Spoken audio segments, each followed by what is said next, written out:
Better Man de Michael Gracie avec Robbie Williams, Juno Davis et Steve Pemberton. C'est un film biopic qui retrace l'histoire du chanteur Robbie Williams. C'est une très très bonne surprise. Effectivement, quand j'ai entendu parler du projet, comme beaucoup de monde sur internet, c'était assez mitigé. C'est vrai que l'idée de faire un biopic sur Robbie Williams où il est un singe, clairement, je veux dire pendant tout le film on ne voit pas Robbie Williams, on voit un singe qui a les traits de Robbie Williams, et d'ailleurs sur ça c'est magnifiquement fait, c'est vraiment les effets spéciaux de nos jours, c'est juste une dinguerie, parce que on voit Robbie Williams. Vraiment, si vous faites un quiz où on montre des têtes de singes, vous pouvez reconnaître des vrais gens, et là je trouve qu'ils l'ont hyper bien fait, parce qu'il y a vraiment les traits de Robbie Williams. Petit aparté, heureusement que Robbie Williams est blanc, parce que sinon tous les wokistes me traiteraient de raciste si l'acteur incarné par un singe était un noir. J'ai dit ça, je dis rien. Mais en tout cas, voilà, l'idée était quand même assez bizarre. Je me suis dit, ouais, je suis allé voir le film, et vraiment top. Alors pour prévenir, je ne suis pas un fan de Robbie Williams, je devais connaître 5 chansons de lui. Ça passe parce qu'en fait le film, il y a des musiques de Robbie Williams évidemment, mais, et c'est peut-être un des points faibles du film, c'est que c'est très dramatisé, c'est-à-dire qu'on va se concentrer aussi sur son histoire, ses échecs et tout, pas forcément mis avec de la musique.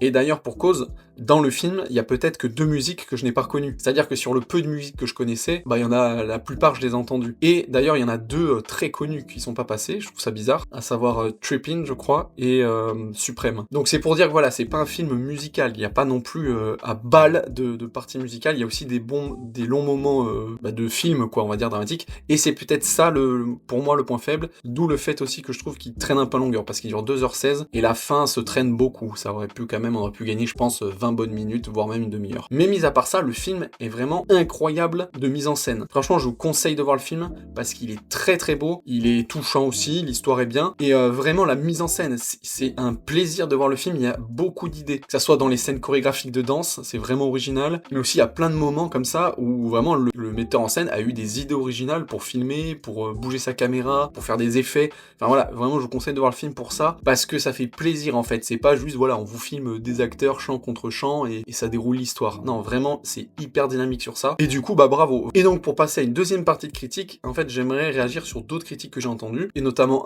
Victor du Pire Podcast Cinéma qui a réagi dessus, bah en fait je trouve vachement dur. Alors au départ pareil, il critiquait beaucoup le concept, il a vu le film, alors il a eu l'honnêteté aussi de dire qu'il a bien aimé le film, qu'il a passé un bon moment, que c'est bien fait, mais déjà en fait il critique un peu le côté quel est l'intérêt de faire un film sur Robbie Williams, en disant ouais le mec son dernier tube c'était en 2001 ou 2006 je sais plus, et il dit après le dernier album qu'il ait fait en 2014, donc ça remonte à 10 ans. Bohemian Rhapsody c'était en 91 Queen. Pareil Elton John le Rocketman, Elton John sa grande période c'était il y a plus de 20 ans. Il y a aucun intérêt de dire pourquoi faire un film sur lui si le mec on l'entend plus. Faut pas que ça soit contemporain pour que ça soit intéressant un biopic. Et justement, c'est plus intéressant d'avoir un biopic sur un artiste qui est entre guillemets passé plutôt que sur un artiste qui est en train de tourner. Donc pour ça, j'ai pas compris la logique. Et après, je trouve qu'il est vachement dur envers le film par rapport à Robbie Williams lui-même. Alors, notamment à la fin du film, il a un regard caméra, Robbie Williams, où il dit fuck you. Du coup, il dit qu'il y a des moments où il a détesté et que vraiment il aime pas le mec et en mode bah je m'en fous de ce qui t'arrive.